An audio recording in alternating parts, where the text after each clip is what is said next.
Good morning guys, it's me again, Leticia's Kitchen. For today's vlog guys, magluluto tayo ng bacote soup. So ito yung ating pork trotter at saka garlic. And then ito yung gagamitin nating bacote, yung Singapore bacote.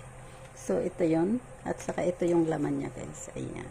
So ngayon kumukulo na yung ating tubig. So ilagay na natin yung ating pork trotter.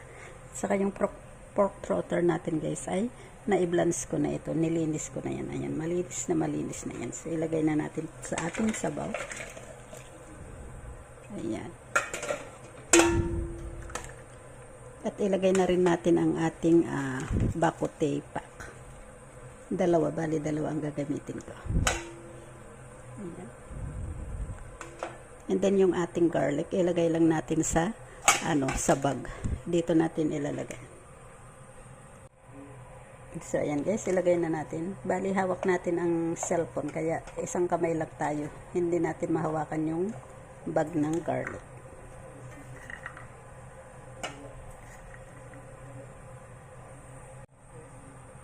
So, ito na guys yung ating garlic. So, ilagay na natin sa ating sabaw. Ayan. Naitali ko na yan guys. Ayan.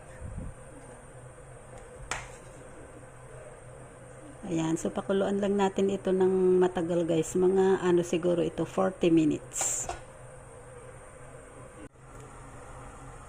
So ito na guys yung ating pork soup bacote. Ayan, luto na yan guys. Ayan, napakasarap yan, ready to serve na yan.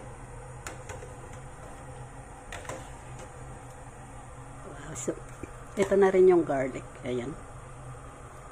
Ayan, so ready to serve na ito guys. So ayan lang guys, thank you for watching. Please don't forget to click like and share. Thank you, bye bye, God bless.